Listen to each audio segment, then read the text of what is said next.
பொதுவாகவே நம்ம என்ன கேள்விப்பட்டிருப்போம், ஒரு மரத்தை வளர்க்குறோம் அப்படின்னா அந்த மரத்தால் நமக்கு ரொம்ப நன்மை இருக்குது, காற்றை சுத்தப்படுத்துது, இந்த மாதிரி நிறைய நல்ல விஷயங்கள் தான் கேள்விப்பட்டிருப்போம். ஆனால் ஒரு மரத்தால் ஒரு உயிருக்கே தீங்கு விளைவிக்கக்கூடிய ஒரு மரமாக இருக்குது, அதை அழிக்கணும் அப்படின்னு தமிழக அரசே ஆர்டர் பிறப்பிக்குது அப்படின்னா அது ஏன்? அப்படி அந்த மரம் என்ன பண்ணுச்சு? இந்த மரத்துக்கு கோனோகார்பஸ் அப்படின்ட்டு பேர். கோனோகார்பஸ்ன்ற அந்த மரத்தம் ஒரு பூக்கக்கூடிய ஒரு மரம். பூக்கும் தாவரம்னா அதுங்க மகரந்த தூளை உற்பத்தி பண்ணுறது உங்களுக்கு தெரியும். நம்ம ஊரில் உள்ள நிறைய மரங்களுமே மகரந்த தூளை உற்பத்தி பண்ணாலும் இந்த மரம் கொஞ்சம் வித்தியாசமாக உற்பத்தி பண்ணும். ஏன்னா நம்ம ஊரில் உள்ள பெரும்பான்மையான மரங்கள் பூக்கும் தாவரங்கள் மகரந்த தூளை உற்பத்தி பண்ணி அந்த மகரந்த தூளை மற்ற இடங்களுக்கு இன்னொரு மலருக்கு கடத்துறதுக்கு, இன்னொரு மரத்தை நோக்கி கடத்துறதுக்கு ஒரு பூச்சியையோ இல்லை பறவையோ சார்ந்திருக்கும். ஆனால் இந்த மரம் அப்படி பூச்சியோ பறவையோ சார்ந்து இல்லாமல் காற்றை மட்டுமே நம்பி தன்னோட மகரந்த தூளை பரப்பிக்கிட்டு இருக்கு.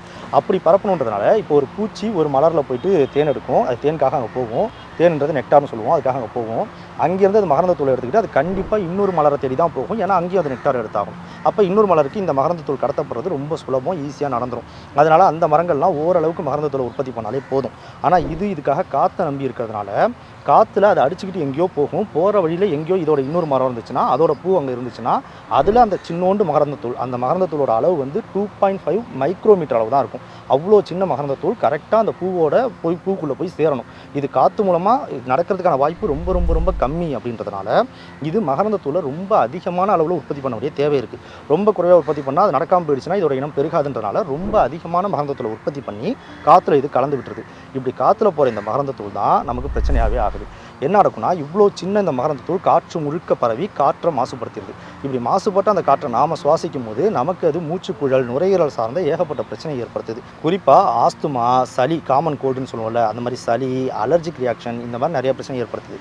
இது ஏற்படுத்தக்கூடிய பிரச்சனை கொரோனா வைரஸால் நமக்கு ஏற்பட்ட பிரச்சனை இப்போ என்னென்ன சிம்டம்ஸ்லாம் வந்துச்சோ அந்த மாதிரி இருக்கும், அந்த அளவுக்கு ரொம்ப சிவியராக இருக்கும் அப்படின்னு சொல்கிறாங்க. அதுக்கப்புறம் இப்போ தமிழ்நாடு அரசும் இதுக்கு தடை வச்சிருக்கு. தடைனா என்னென்னா, இதுக்கப்புறம் இந்த மரத்தை எந்த நர்சரிலையும் விற்கக்கூடாது, யாரும் இதை வாங்கி நடக்கூடாது. ஏற்கனவே இதை நட்டு பெரிய மரமாக வளர்ந்துருந்தாலும் அதை வேரோடு அகற்றிட்டு திரும்ப வளர முடியாத மாதிரி வேரோடு அகற்றி எரிச்சிடணும். இது நம்ம தமிழ்நாட்டில் என்ன நடக்குது அப்படின்றத தெரிஞ்சுக்கிறதுக்காக வனத்துறை அலுவலகத்துக்கு நான் கால் பண்ணி கேட்டேன். அவங்க என்ன சொன்னாங்கன்னா, இப்போதைக்கு கடற்கரை ஓரங்களில் தான் இது அதிகமாக நடப்பட்டிருக்கு, கடற்கரை ஓரங்களில் எங்கெங்கெல்லாம் இந்த மரம் இருக்கோ அங்கெல்லாம் இதை நாங்கள் அகற்றிக்கிட்டு வரோம், இப்போ வரைக்கும் நிறைய மரங்களை அகற்றிட்டோம் அப்படின்னு சொன்னாங்க. பொதுவாகவே வேறு ஒரு நிலப்பரப்பில் வாழக்கூடிய ஒரு உயிரினத்தை, அது மரம்னு இல்லை எந்த உயிரினமாக இருந்தாலும் அதை கொண்டு வந்து அந்த உயிரினத்துக்கு சம்மந்தமே இல்லாத இன்னொரு நிலப்பரப்பில் விட்டோம் அப்படின்னா ரெண்டு விஷயம் தான் நடக்கிறதுக்கு வாய்ப்பு இருக்குது. ஒன்று, அங்கே உள்ள தட்பவெப்பநிலை அந்த காலநிலை ஒத்து வராமல் அதுக்கு அடாப்ட் ஆக முடியாமல் அந்த உயிரினமே அழிஞ்சு போகும். இல்லைனா அந்த காலநிலைக்கு அது தன்னை நல்லா அடாப்ட் பண்ணிக்கிட்டு அங்கே உள்ள இயல் உயிர்கள் இருக்கும்ல, அந்த நிலத்தையே வாழக்கூடிய உயிர்கள் இருக்கும்ல, அந்த உயிரினங்களை அழிச்சிடும். இப்படி தமிழ்நாட்டில் மட்டுமே 2459 அயல் வகை தாவரங்கள் இருக்குது, ஆக்கிரமிப்பு தாவர இனங்கள் இருக்குது அப்படின்னு ஒரு ஸ்டேட்டஸ் சொல்லுது.